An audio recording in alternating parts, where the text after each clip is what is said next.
לפני שאני ככה מעלה את המצגת, אני אפתח ואומר שאני בונה על המרחב ועליכן כקהל עובד.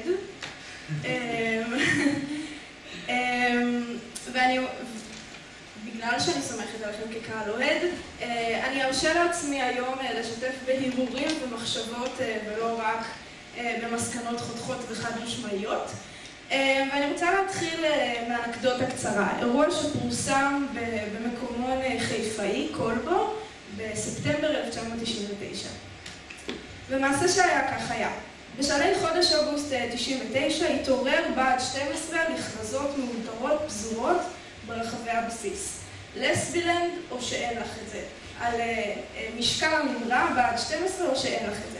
שבועיים קודם לכן פרצה סערה, במהלכה 2 קצינות הבסיס הועמדו למשפט על לינה זו בחברה של זו, תוך הפגנת רגשות. העניין, כפי שהוסבר לאותן 2 הקצינות, לא היה במערכת היחסים שניהלו, אלא בפרובוקטיביות שאליה הדברים התגלגלו. ואחרי חקירה שכללה מספר שלבים ושאלות די חודרניות ומבישות, שאני לא אפרט עליהן כאן, הודחו 2 הקצינות משירות במחנה. וההדחה של הקצינות הביאה לזעם מאוד מאוד גדול בקרב חיילות הבסיס, ובתגובה לאותם קרוזים שפורסמו. עכשיו, מדוע לסבילנד? בריאיון שנערך עם אחת הקצינות שהודחו היא סיפרה כך: בתחילת שירותי בבה"ד 12 הייתי סטרייטית לגמרי. בכלל לא בכיוון של מערכת יחסים עם בת אחרת. זה מצחיק, כי כשעברתי מהבסיס הקודם שלי לבה"ד 12, היו כאלה שממש הזהירו אותי מזה שאני חלילה וחס עלולה להפוך ללסבית. עניתי להם שאין מקום לדאגה, ושאין סיכוי שאתאהב במישהי. נראה שהם ידעו על מה הם מדברים, ושהייתי זקוקה לבה"ד 12 כדי לגלות את עצמי ואת העדיפה המינית שלי. הכי חשוב לי שבבה"ד 12 ידעו בעתיד לקבל מערכות יחסים חד-מיניות. בבסיס יש המון כאלו, וצריך להתמודד עם זה. אז מהמקרה הזה ניתן ללמוד לא מעט על האופנים שבהם תפסו והביאו גורמים צבאיים מיניות לסבית מהי ואיך יש להגיב אליה בשלהי שנות ה-90. אבל מה שאני מבקשת להתמקד בו היום זה דווקא בה"ד 12 כמקום שיש בו לא מעט לסביות. איזשהו מקום שמזוהה עם חיילות לסביות. מילה על בה"ד 12, בה"ד 12 היה בסיס ההדרכה המרכזי של חיל הנשים בצה"ל, הוא הוקם בשנות ה-50 ונסגר בשנות ה-2000. במסגרתו התקיימו בין השאר טירוניות נשים, קורסי מקיות והכשרת קצינות, ובעדויות שאספתי הוא כונה עיר הנשים, לסבוס ועוד כמה כינויים שאני לא אומר בפני הקהל המכובד הזה. בהרצאה מבקש להראות שמיניות לסבית בבה"ד 12 והשמועות עליה בתחומה הייתה למעין סוד גלוי עוד בשנות ה-70 וה-80 שבהן אני עוסקת. הרבה קודם לשלהי שנות ה-90 שבהם עסקה הכתבה, אני אציע שבה"ד 12 סומן כאתר לעלייה לרגל לחיילות לסביות, אומנם בתפוצה מצומצמת יותר מזו שזכה בכתבה, ויותר כרכילות מידע שעוברים מפה לאוזן. אני אטען שהמרחב הפיזי והרעיוני שגילם בה"ד 12 היה מהותי לאופן בו חוו חיילות לסביות את שירותן הצבאי בתקופה זו, שבה המעגלים המשפחתיים, החברתיים ואפילו הצה"ליים דחו מיניות נון-קונפורמית ואת האוחזות בה. לעומתם, בה"ד 12 גילם בעיני חלקם לפחות אופציה לחיים אלטרנטיביים, חיים לסביים, פמיניסטיים, שגם אם לא התמששו בהכרח, היו לאיזושהי נקודת אור. אז כאמור ההרצאה הזו נשענת על עבודת התזה שלי, שאני עורכת בהנחייתם של פרופסור יובל ינאי ופרופסור אליסה חמימו. אני בעיקר מתעסקת בהיבטים הרגולטיביים של סוגיית שירותן של נשים לסביות בצה"ל.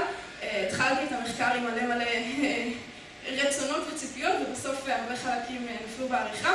חלקם זה, אחד הדברים מהם זה מה שאני אציג היום. העבודה שלי נשענת על מקורות, על שיטות ההיסטוריה שבעל פה, ערכתי לטובתה 40 רעיונות, 36 מהם עם נשים סיסג'נדריות שמזדהות כיום על הרצף הלסבי, ואספתי גם חומרים ארכיוניים כמו כתבות. כך. אלן ברובן, שהיה היסטוריון, חוקר עצמאי ופעיל חברתי בארצות הברית בשנות ה-80 וה-90, ערך את המחקר המרכזי שיש בידינו כיום שנוגע לשירותם של חיילים הומואים וחיילות לסביות בצבא האמריקאי במהלך מלחמת העולם השנייה. אחת המסקנות החשובות, בעיניי לפחות, אותה מצא ברובה, היא שתקופת השירות הצבאי הייתה משמעותית לרבים בפיתוח זהות אישית ובמציאת שייכות לקהילה ממשית ומחבקת. זאת אל מול הבדידות שרבים ורבות התמודדו איתה, מתוך התחייה החברתית והתרבותית של מיניות נון-קונפורמית. ברובה סבר שמרכיבים שונים של השירות בזמן מלחמת העולם השנייה, למשל הקרבה לערים גדולות ולחיים גאים בהן, המגורים מחוץ לבית, הרחק מעיניהם הפקוחה של ההורים והמפגש בהדרגה עם אנשים קווירים אחרים, אפשרו לאינדיבידואלים קווירים לגבש לעצמם שייכות קהילתית תוך הבנה וגילוי עצמי. ברובה קבע שהמסגרת הצבאית לא רק דיכאה זהויות נון-קונפורמיות, אלא גם יצרה שלא במודע מרחב שאפשר אותן. הוא ביקש לחפש אחר המרחבים הללו מתוך הטענה שהסיפור מורכב יותר מהדיכוי, ושיש צורך לעסוק גם בצמיחה. עם החיפוש הזה שברובה אחר ההזדמנויות אותן הציע השירות הצבאי, יצאתי גם המחקר שלי, ולמרות שיש צורך לנהל דיון רחב יותר בכל הנוגע ליחסי גומלין בין עשייה קהילתית, ונרטיבים קהילתיים ובין מחקר אקדמי, ההרהורים שארצה להציג נובעים לא מעט מהמסגור של ברובה. במחקר ביקשתי למצוא גם את אותן האלטרנטיבות האחרות של הקיום, ומתוך העדויות שאספתי התחלתי לשאול מהן נקודות המפגש בין צה"ל ובין חיילות לסביות ששירתו בשנות ה-70 וה-80 ושלא נגעו רק להדרה ולאפליה.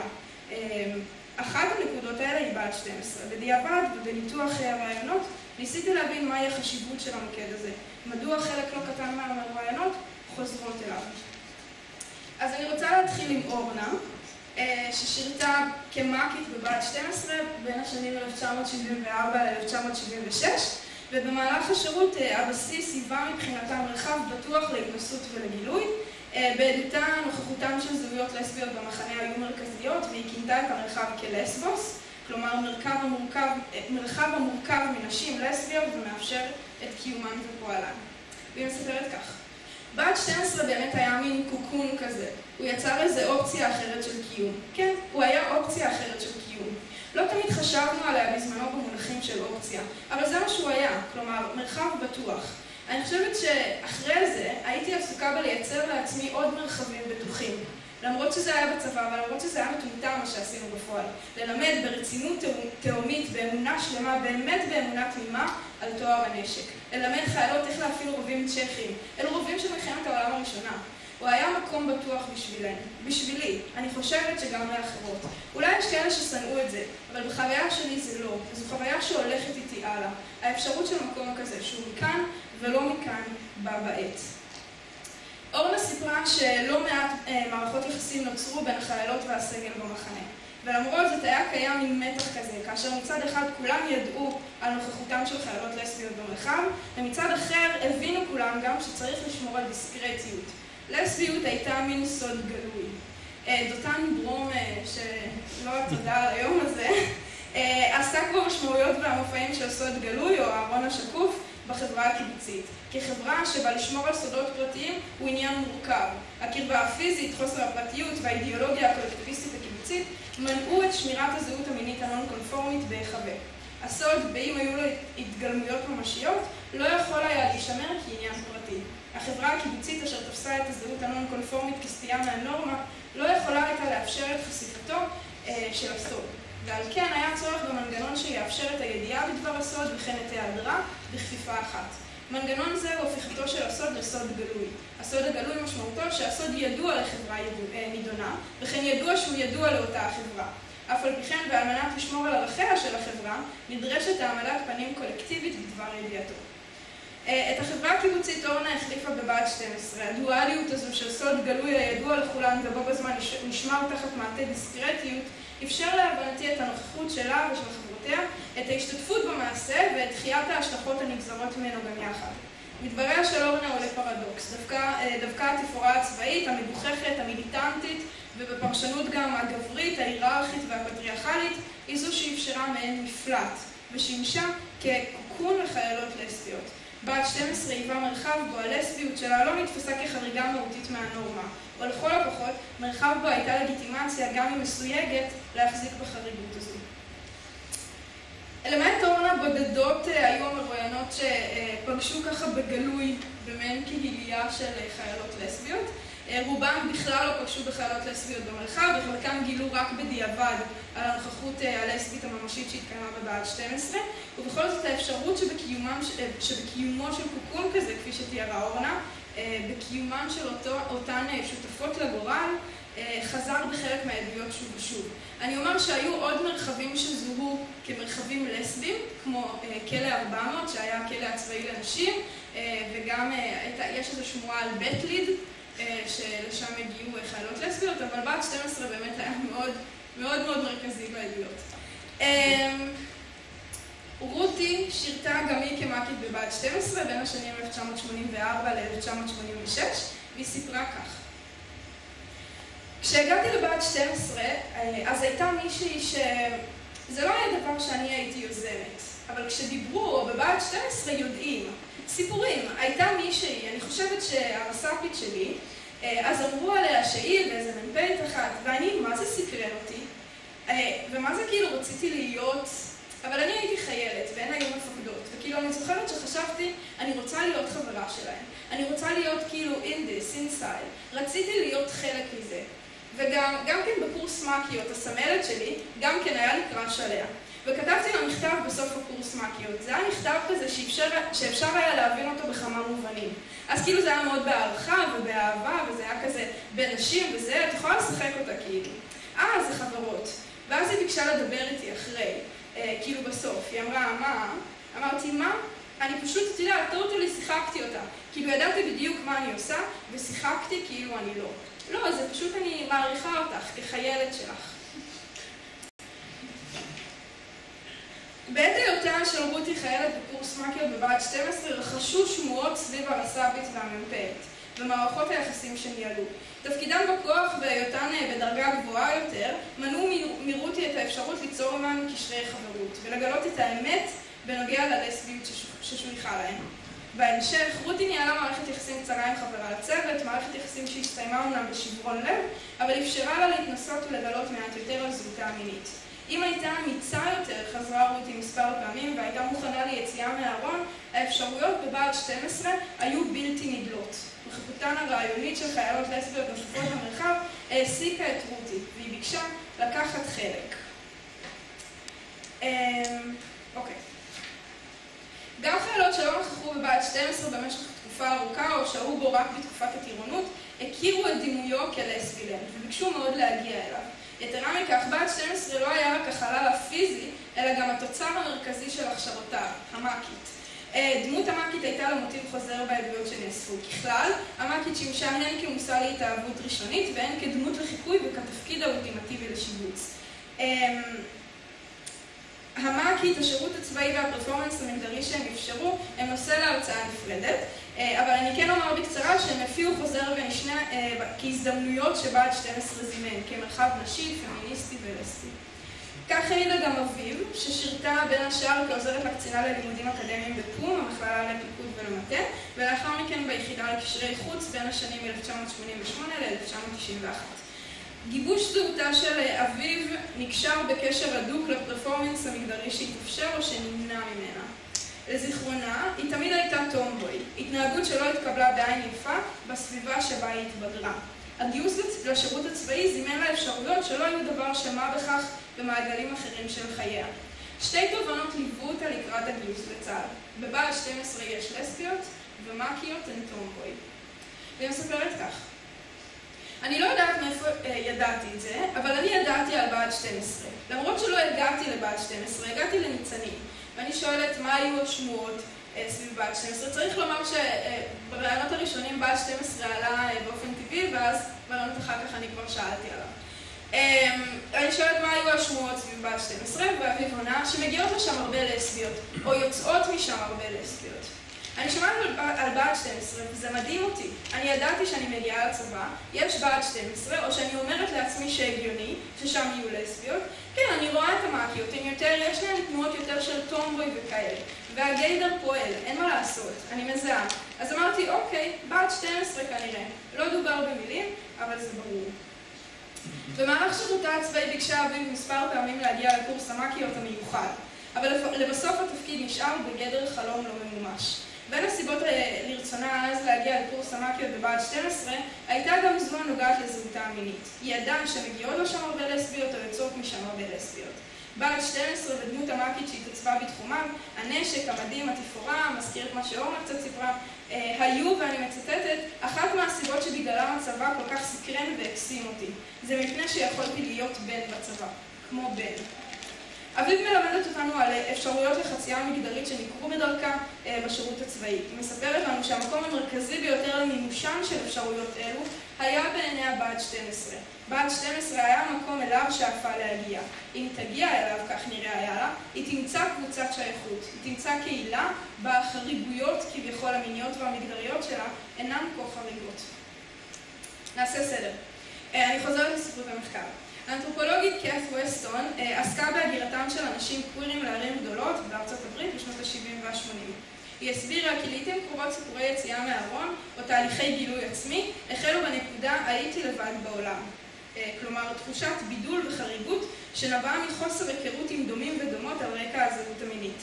מתוך כך התעורר הצורך בחיפוש כקהילות או קהיליות מדומיינות וקשירת העצמי אליהן. היא תיארה תהליך בו באמצעות מפגש עם מידע או אודות אחרים, כלומר קהילת דומים, תחושת הלבד של האינדיבידואל הוסרה והוא הגיע לשלב הדמיון הגילי. הידיעה בדבר קיומה של קהילה, גם במקומות רחוקים, במקרים שלה בערים גדולות, אפשרה לתחושת הבדידות להתעמם ולתחושת שייכות קהילתית להיווצר. בבה"ד 12, קהיליות כלשונן להבנתי לא התגבשו. וכן שהמחקר מעמיק יותר בנוגע לקשרים שהתהוו בקרב צוותי המאקיות יעלה מסקנות נוספות על רשתות ממשיות שהתפתחו במחנה. החומרים שנאספו לצורכי עבודתי לא סיפקו עדויות רבות להתגבשותם של קהיליות ברחבי הבסיס, אלא הדגישו יותר את הרובד הרעיוני האופציונלי שהיה טמון בדמיונן של קהילות אפשריות אלו. מהעדויות עלה כי בה"ד 12 היווה מרכז לעלייה רעיונית לרגל לחיילות לסביות. בה"ד 12 דמות המאקית והפוטנציאל קיום לסבי שהם גילמו, ככה אני מבינה לפחות, היוו נחמה ודמיון לסבי בדומה לדברים שתיארה ווסטון. זאת כנגד תחושת הבדידות, הזרות והלבד שעלו גם כן מהעדויות השונות. בשנות ה-70 וה-80 בה"ד 12 שימש כמקור לדמיון קהילתי. הן חיילות לסביות שהגיעו אליו והן כאלה שנמנעו מהן השירות בו, ביקשו לברר מהן ההזדמנויות האפלטוניות, הרומנטיות והמיניות שהוא עשוי להציע. בשלבים בהם זהותם המינית נדרשה להישמר בסוד מפני המעגלים המשפחתיים, החברתיים וגם הצהליים, בה"ד 12 היה לנקודת אור רעיונית, והוא הציע אלטרנטיבות אחרות של קיום. תודה רבה.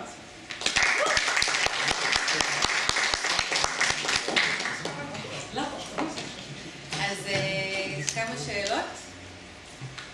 אני משאירה מדורון מהצעה החלק המפחיד ביותר. כן. רק להגיד שהיה פשוט נפלא, הרצאה... תודה רבה. סודר.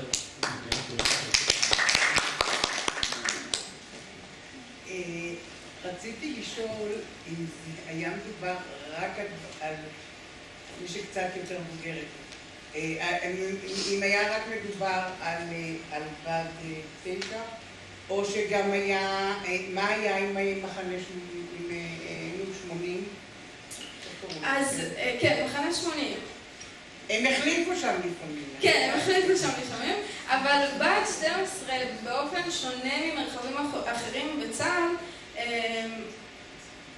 צריך להגיד שלא רק ברעיונות שאני עשיתי, אלא גם נניח בכתבות עיתונות או בייצוגים מבחוץ, יש איזושהי אירוטיזציה של בה"ד 12, כמקום שאליו מגיעות נשים, וכל מי שנמצאת בו, זה בעצם מערכת שלמה של נשים. כן ברעיונות, אמרתי בקצרה, כן ברעיונות הזכירו נניח את כלא 400, כמקום שאליו מגיעות הרבה לסביות. וגם עליו העיתונות.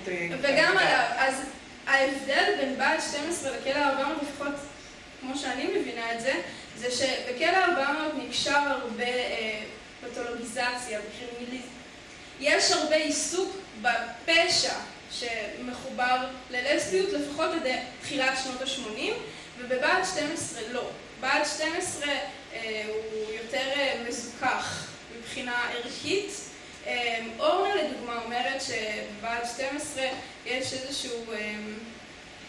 מגיעות לשם בנות מאותו רקע, לפחות המאקיות והסגל של המחנה, מגיעות לשם בנות מהבורגנות הישראלית של אותה התקופה, ולכן גם יש נרטיבים או מסורות וערכים שהם לא קשורים לאותו פשע שנפוץ כביכול בכלא 400.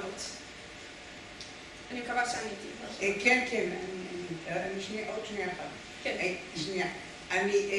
קודם כל אני רוצה לספר שאני שמחתי להשתתף במחקר. אני לא הייתי מתמטתי להיות, לא עליי. התלבטתי אם להכניס את החלק הזה. ואני, קודם כל אני מודה לך, כי להיות מרואיינת בידעת זה היה חוויה. אני רק רציתי לשאול עוד שאלה שעלתה לי בראש. אני זוכרת שאז גם דיברו על המון כחנריות. מה זה? היום זה ירולן. סליחה לבורות. קצינת חיל ראשית. ראשית. קראו לזה. אז גם עליהם היו המון סיפורים. ושוב תודה, והיה מאוד מעניין. תודה. ראיינתי שתי קצינות חן ראשיות. הן לא לסביות. אבל הן גם היו נורא זהירות לספר על אחרות. אז אני לא יודעת. יכול להיות. יש כאלה שאת רואה את התמונות שלהם. כן, אלה שאני ראיינתי לא. כן. ציינת בדברך שבת 12 נסגר בשנת 2000? 2003. מה היו הסיבות? יש את עיר הבה"דים? יש איזה קשר עם הנושא לא, של לא. זה איזשהו תהליך שצה"ל עובר לצמצום ההפרדה המגדרית, כביכול, בתיאוריה, ובה"ד 12, קודם כל חיל הנשים נסגר.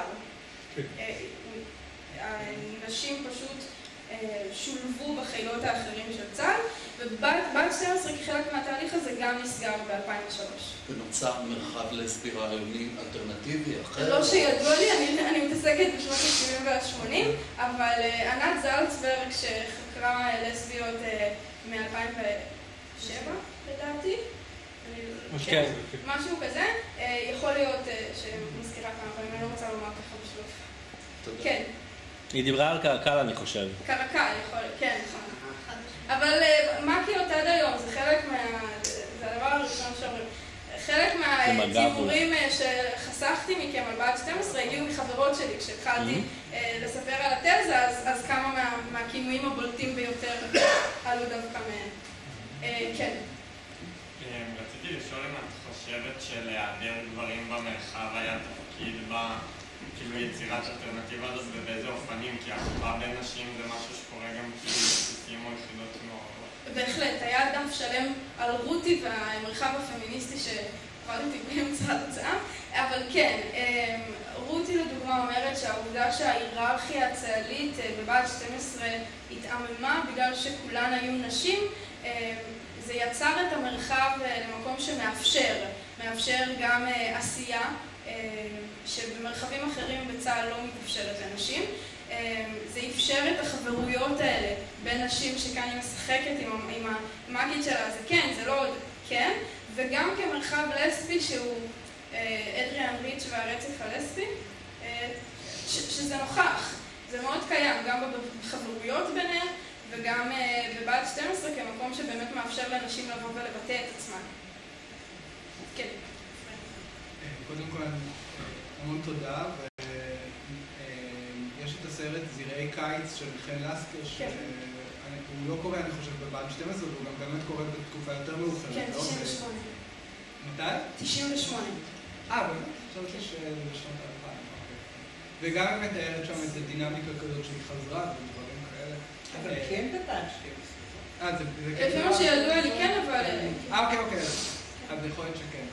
רציתי לשאול לגבי הנושא של חגורת הצניעות והעניין הזה שהראית שם שכאילו הצבא עושה איזה פשיטה, אז על מה מדובר והאם הכוונה היא שהצבא פעל נגד העניין של הלסביות?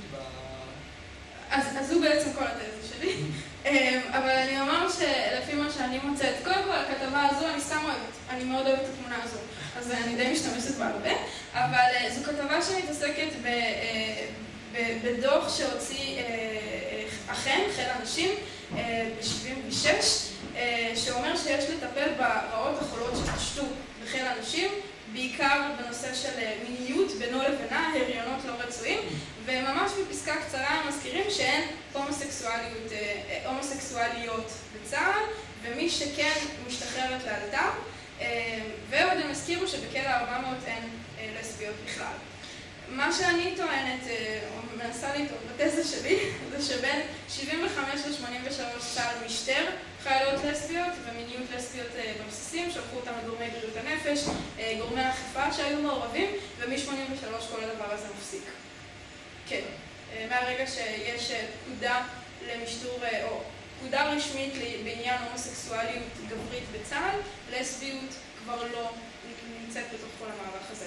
זה מעניין מאוד כי זה מעלה שאלה אם היה דבר כזה גם לגבי הומואים גברים, אם היה איזה רגע של יותר... יובל שיושב כאן מאחורי בטח ידע לענות, אבל אנחנו יודעים שגם כאשר הייתה מדיניות בעניין הומואים גברים, זה היה משהו שהוא לא עקבי, קורה לעתים רחוקות בלבד, ויותר תלוי, נכון? יש מה? אני חושבת יותר מעודכנת ממני כרגע. זהו, יש לנו זמן לשאלה אחרונה. אז אני רק התחלתי לשאול. יש... לא, אבל היה שם שאלה מ... אז אני אתחיל בכל זאת, כי זה חשוב. כן, אבל אני רוצה לשאול. רציתי לשאול איך הגעת למה? למה הגעתי ללסביות בצה"ל? כן. אז אני אחשוף את עצמי בתור לסבית שלא שירתה בצה"ל. עשיתי שירות לאומי, מסיבות אחרות אני קלאשית, וכשהתחלתי בפרויקט של יובל ראיינתי, התעסקתי במה שקשור בהומוסקסואליות בצה"ל, באדיר שטיינר, בכלל בנושא הזה, ופתאום הבנתי שאין על לסביות ואף אחד לא חקר על זה, לפחות במבט היסטורי, וזה נורא קצת הרגיז אותי ומאוד מאוד סקרן אותי, ולכן יצאתי למסע. אז יש הבדל מאוד גדול מבחינת היחס של הרוב הסטרייטי, או יותר נכון הרוב ההטרונורמטיבי, כלפי לסביות וכלפי הומואים. ההתייחסות היא מאוד מאוד שונה. בכלל כלפי גילויי, נקרא לזה אינטימיות פומבית בין נשים, או חיווי דעה לגבי גוף של אדם אחר, במילים יותר פשוטות, כשלצורך העניין שני חיילים, סליחה, שתי חיילות רואות חיילת אחרת עוברת, והם יכולים להגיד, אחותי נורא יפה, זה לא אומר שאת נמשכת, אני לא נמשכת אליה, אבל אני מחווה דעה שהיא יפה.